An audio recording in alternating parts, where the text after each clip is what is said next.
Welcome back. We move on to the next section, section 23, admissions in civil cases when relevant. Admissions in civil cases when relevant. See, these are all very simple facts, but we need to learn it because in the course of when we are doing our cases, when we are handling our cases, we are already doing all these things, but we don't realize that this is what we are doing in the court. So for that, we need to know each of the sections because it will help you in your prelims also. So we need to know each of the sections. Admissions in civil cases when relevant. When it deals with the subject matter. See, I have already told you that civil cases only the act is questioned. There is no criteria for intention in civil cases. So we don't care whether the person had any intention or not. That is not what we ask in civil cases. What we are bothered about in civil cases is the act in itself, by itself. Therefore, when we are talking about admissions in civil cases, we are talking about the act only. No other evidences need to be gathered in a civil case. Apart from that, we have to see whether, when we are going to the CPC, when we are on to the CPC, we will see when previous conduct, subsequent conduct all will be necessary, if it is necessary. In civil cases, these are all not necessary, but where there has been a fraud, because of which there has not been the judgment passed is not right. Okay, in that case also admission may be necessary, but they are all very rare cases because our judiciary is good as such. Okay, so here when we are talking about admission in civil cases when relevant, when it relates to the subject matter. And what relates to the subject matter? The act. It can be anything. When we are saying the act, it can be any type of cases, but it should deal only with the subject matter. There is no place for intention, circumstantial evidence, that typical whatever is there for the criminal cases, nothing we see in civil cases. So only whatever are the evidences relating to the subject matter, whether direct or indirect, there is facts in issue, relevant facts, only those will be encouraged. Okay, we move on to the next section, section 24. Confession caused by inducement, threat or promise when irrelevant in criminal proceedings. So section 24, we move on to criminal proceedings from civil proceedings. So what does section 24 say? Confession. It talks about confession. What about confession? When does it become irrelevant? When does a confession become irrelevant? That's the topic which is spoken about in section 24. Okay, so if you divide whatever are the sentences in this manner, it will be very easy for you to analyze. See, these are all some of the tricks we use while studying. So it will make it easy for you to understand and analyze and write your own answers for the mains exam. Okay, so here we are talking about confessions caused by inducement, threat or promise when irrelevant in criminal proceedings. So what is the inducement? Any inducement.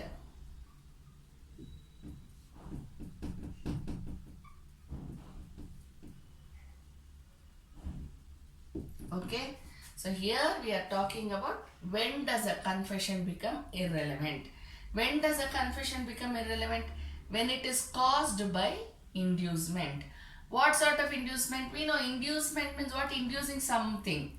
Inducing someone. When we are trying to make some person believe what we are saying and talk accordingly, that is known as inducement. See, we are doing the Contract Act, we will be doing the CPC, CRPC, whatever it is, you have the misrepresentation and fraud, right? So how we are inducing? See, for example, undue influence. The person uses his influence in an undue manner to induce the other person to do whatever he wants. Okay, so all this comes under inducement. But in this particular case, what is inducement? What types of inducement? This is common for all the laws, not only just criminal laws. Okay, So when a confession is caused by inducement, it becomes irrelevant confession. Now what are the types of inducement? Threat, promise. Threat is a negative inducement. Promise is a positive inducement. Right? If you do not plead guilty, this will be the result, consequence. If you prove guilty, if you plead guilty, then I will give you all these benefits. If you plead guilty, if you do not plead guilty, then you will have to suffer so much. If anyone makes such threat or promise to the accused or co-accused, that you should remember. Whose confession are we talking about? Whoever it is. It may be the main accused, it may be the co-accused. We don't care about that. Okay, we are not bothered about that. So whose confession are we talking about? It can be the accused or the co-accused. When does it become irrelevant? When there is an inducement. What type of inducement? Threat or promise. Okay. So this is what is section 24. But when does it become irrelevant?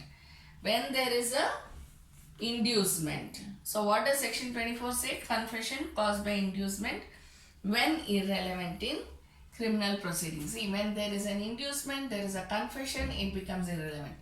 But what is important criteria over here is the period. The period when the inducement was made is very important. The time period when the inducement was made is very important, and when the person gave the confession. Say for example, if the inducement was made sometime in March 2018, okay, the confession is made sometime in say September 2018. We cannot just say that these are the few months when it will be the effect of the inducement will wear off. It is not like that. Suppose the threat or promise says, I will give you a 2-month period. By then you should plead guilty. Okay? Then in that case what will happen? This 2-month period will be taken into consideration.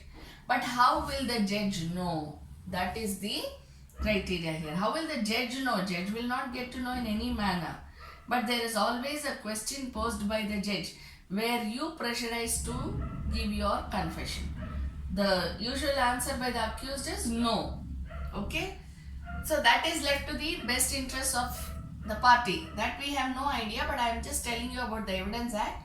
When there is a longer period of gap between the inducement and confession, then the court deems that the confession is not caused by inducement. When there is a longer gap, see March, then you have April, May, June, July, August, then comes September. 6th month is September.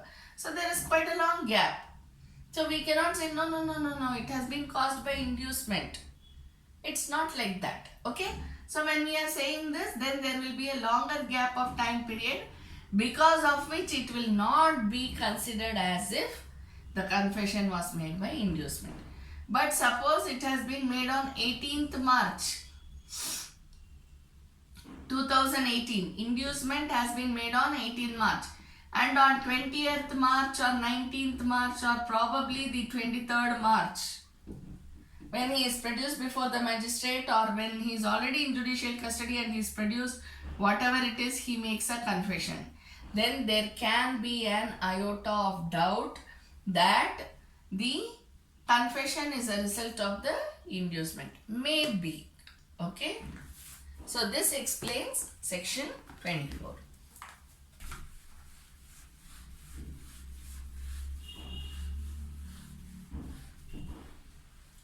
Next we move on to section 25. What does section 25 say? Section 25, confession to police officer not to be proved. This we have been doing it. Confession to police officer.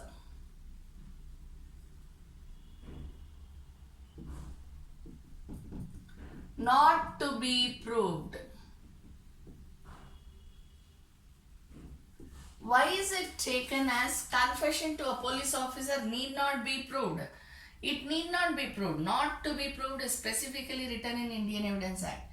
Why do we say confession to police officer not to be proved? Because confession to police officer is no admission. It is not considered as an evidence in the court of law.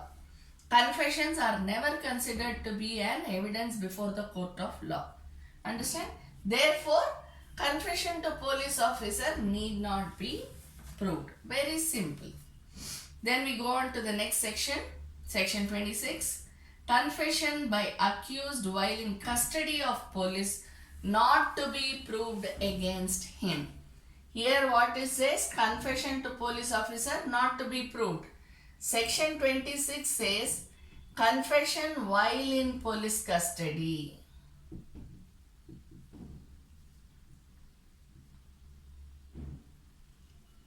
Not to be proved against him.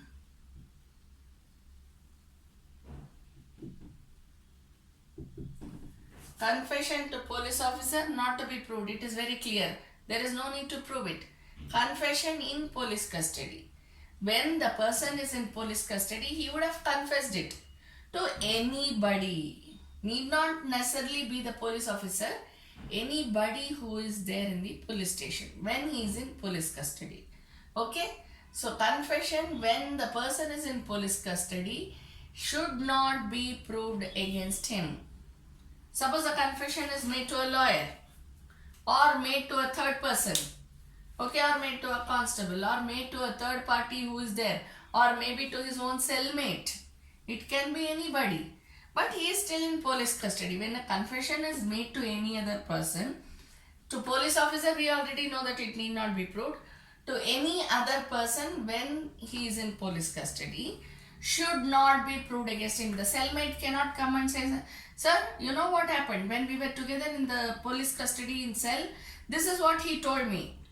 He has confessed that he has committed the crime. So that cannot be proved against him. Against him who? Against the maker of the confession. Clear? Then we go to section 27. How much of information received from accused may be proved? Section 27. How much of information received from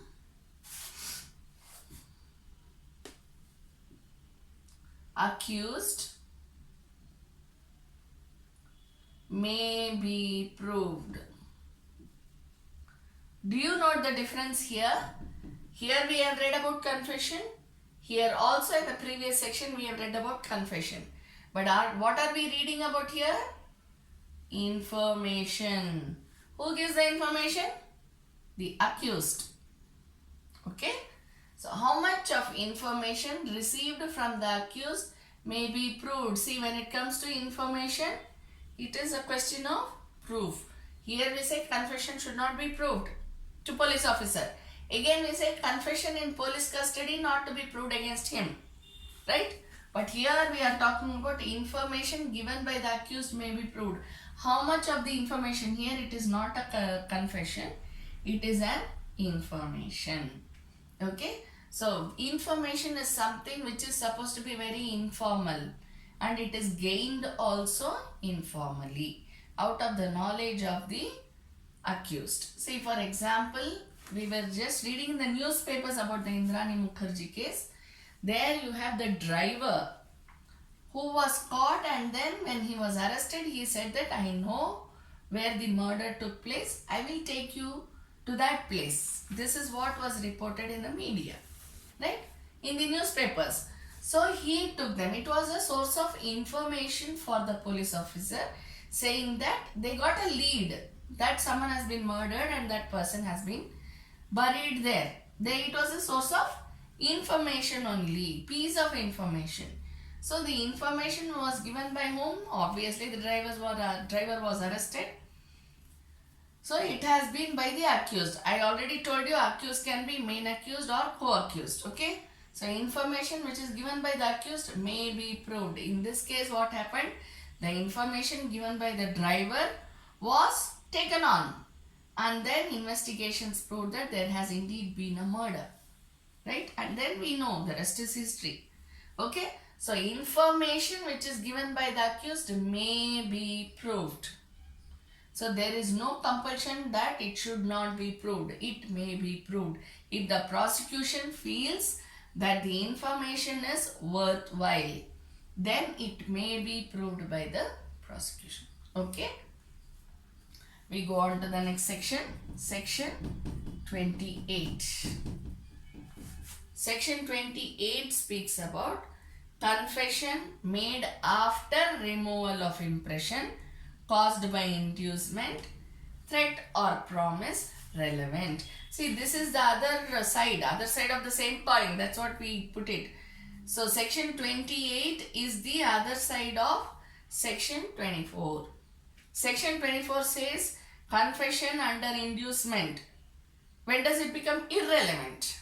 But section 28 says confession made after removal of impression.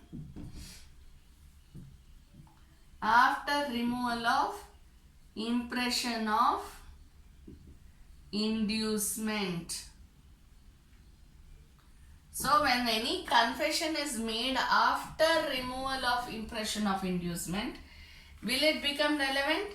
Yes, it will become relevant. As per the Evidence Act, confession which is made after the removal of impression of inducement becomes relevant.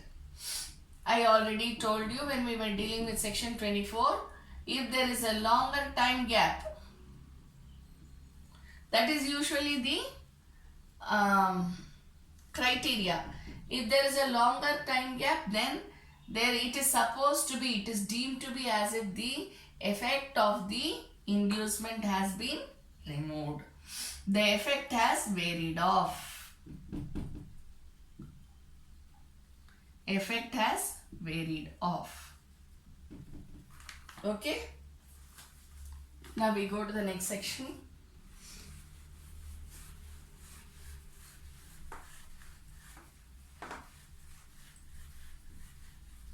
Section 29.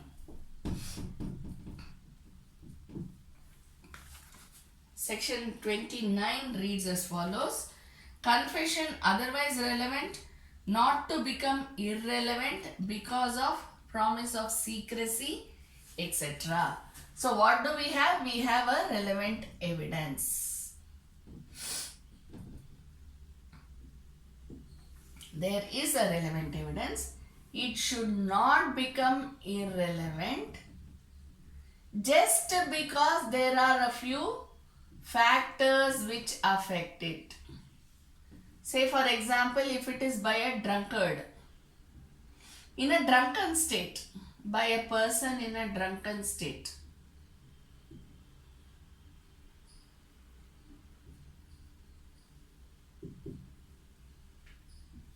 By a person who is under the effect of,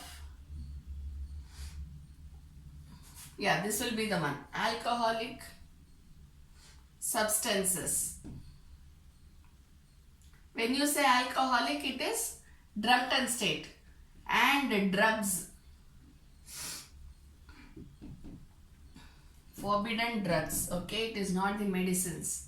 And then third one, when the person is under a oath of secrecy.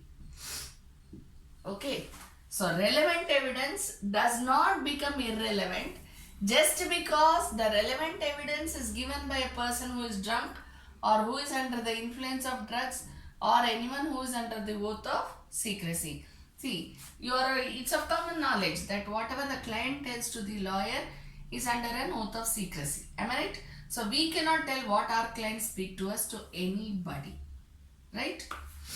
Now, if suppose there arises a situation where a lawyer is called upon, an advocate is called upon to give evidence regarding some issue, then the court cannot deem it as irrelevant just because the advocate is under a oath of secrecy and gives the relevant evidence. Opposite party also cannot object to it, saying that no, the person is under oath of secrecy, so whatever he or she tells is irrelevant. No one can raise any objections like that. Same way, when a person is in a drunken state or under the influence of drugs or emotionally disturbed, it doesn't mean that the person's admission cannot be taken into consideration. Understand? Because if it is relevant evidence, then it has to be considered. Whether it is proved or not proved, whether the judgment comes in favor or not, is a different issue altogether. But what should be taken up is the person's evidence should be taken as a relevant evidence if it deals with the facts in issue or relevant facts. Understand? So what is important? The evidence should be dealing with the facts in issue and or the relevant facts. It cannot be deemed to be irrelevant just because they are under any of these. Clear? Now we go to the next section, section 30.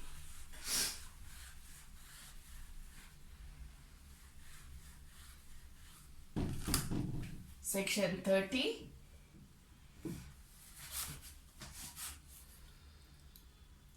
Consideration of proved confession affecting person making it and others jointly under trial for same offense. Here what are we talking about? The maker and others are held for the same offense. Maker of what? Maker of the confession. So what are they? Co-accused. They are all accomplices. Am I right? They are all accomplices.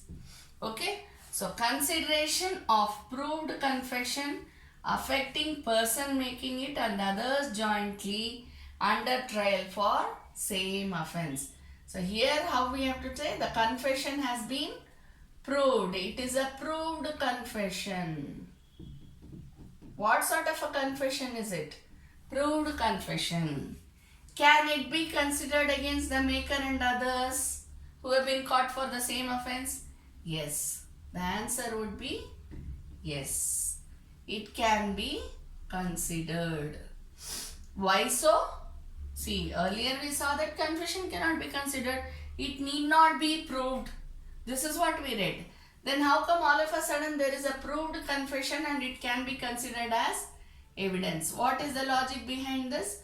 Because the confession which is made is proved. Therefore, it has the title as a proved confession. See, for example, I am just telling you out of the newspaper reports which I have read regarding the Indrani Mukherjee case. When the driver gave the information regarding the murder, the police immediately took action and conducted investigation. Okay, this is what we read in the newspaper. When they conducted the investigation, what happened was it was proved to be true. Whatever the details that the driver spoke about, everything was proved. Understand? Therefore, it was termed as a proved confession. And yes, it was considered as evidence because the law says that the maker and others who are caught for the same offense. Therefore, based upon the confession of the driver who all were caught for the same offense and being tried, still it is in the court, being tried, have been considered, the confession has been considered as evidence. So any case you take up, if it is a proved confession, then it can be taken into consideration as evidence, not otherwise. Okay. Then next we have the section 31. Section 31 says admissions are not conclusive proof.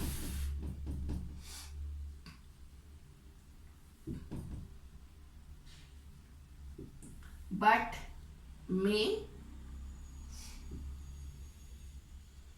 stop. Admissions are not conclusive proof but may stop. Admission, we already know what is admission. These are all statements made by people. Right? They can be the witnesses, they can be the accused, they can be the prosecution side, complainant, anyone. But admissions are not conclusive proof. Please underline the word not. Admissions are not conclusive proof. Conclusive proof means what? Proved beyond reasonable doubt. Am I right? Proved beyond reasonable doubt.